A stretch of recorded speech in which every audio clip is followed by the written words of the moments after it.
Hey team, it's Les. Thanks for joining me today for another CHOT Teachable Moment video.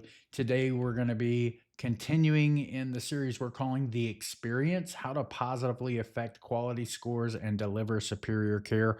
If you'll remember, we are going through the CAP survey questions. And so today is part 2 of that series, and we're going to be tackling questions 8 and 9. Question 8 says, how often did the hospice team explain things in a way that was easy to understand? And question 9 says, how often did the hospice team keep you informed about your family member's condition? So you can see as we continue through, you still have this same thread of communication, questions about how we communicated, if we communicated the way that the family member was expecting us to do. So, for question number 8, how often did the hospice team explain things in a way that was easy to understand? Some pointers for this. First of all, speak their language. We in healthcare, right, we learn this language. And so we use medical terms like dyspnea instead of shortness of breath. We use hypertension or hypotension when we're talking about elevated or low blood pressures. These are terms that people that are outside of the medical industry don't necessarily understand. They don't speak that language. So we wouldn't walk into someone's home knowing they didn't speak the language we spoke and attempt to speak to them in that language and for them to understand us. So we need to make things simple for them and clearly communicate what we're trying to communicate. So if we're talking about shortness of breath, it's trouble breathing, it's shortness of breath instead of dyspnea. We're going to be talking about high blood pressure or low blood pressure instead of hyper or hypotension. Use those common terms when you want to use a medical term. Try to use a common term so that lay people can understand that because they just don't have that training necessarily. The second thing is communicate clearly and verify understanding. So once we talk about these things and we're giving updates and explaining things, make sure we're explaining that clearly. And then once we explain it, make sure we're asking if they understood everything we were talking about. People are in a very high anxiety, high stress mode when their loved ones are on hospice. So understand that we may need to speak more slowly. We may need to stop and allow for questions. And we may need to make sure to verify that they understand what we're saying. And then finally, recognize that there's a difference between them understanding what we're saying and understanding the condition of the patient and the things we're teaching and acceptance, right? We are always going to get to a place where they accept that what's going on with that patient when we want them to accept it or accept necessarily the things that we're saying and the updates we're giving. However, we need to make sure they do understand it. Acceptance is one of those things that sometimes comes later, sometimes it never comes, right? And that's part of what they're going through. But we need to make sure that we are explaining things just like the question asked in a way that was easy for them to understand from their perspective, right? From their experience, because that's how they're going to answer these questions. And then question number 9 says, how often did the hospice team keep you informed about your family member's condition? So, kind of in that same vein.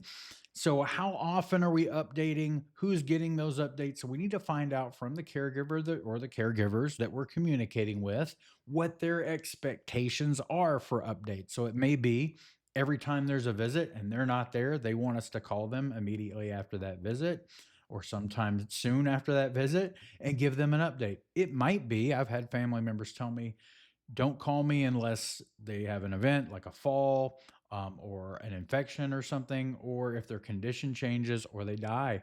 There, you will get all kinds of different answers for this.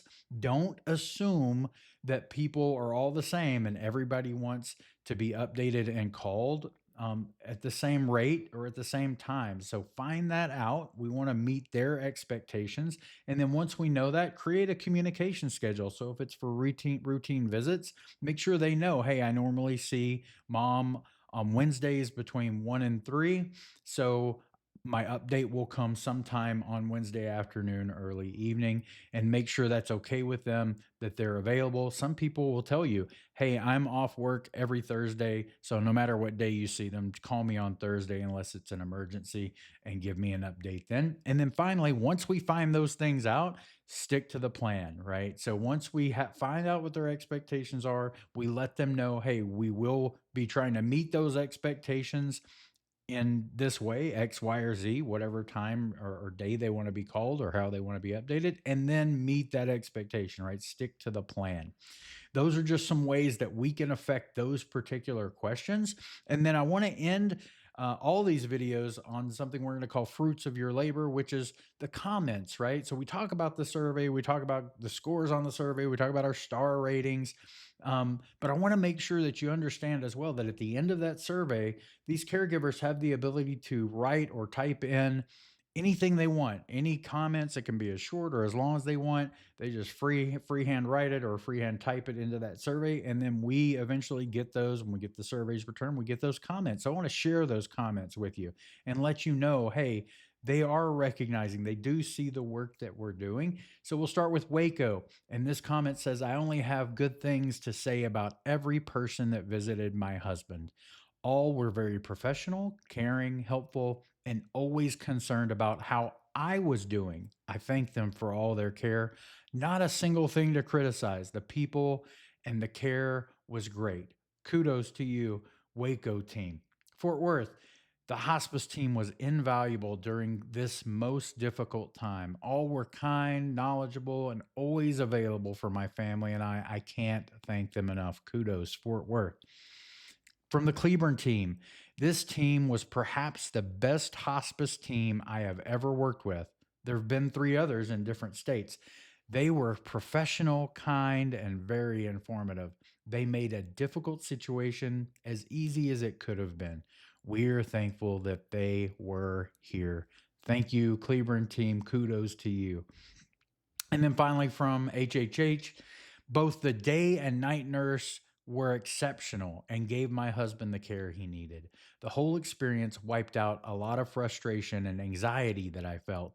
This establishment surrounded me with care.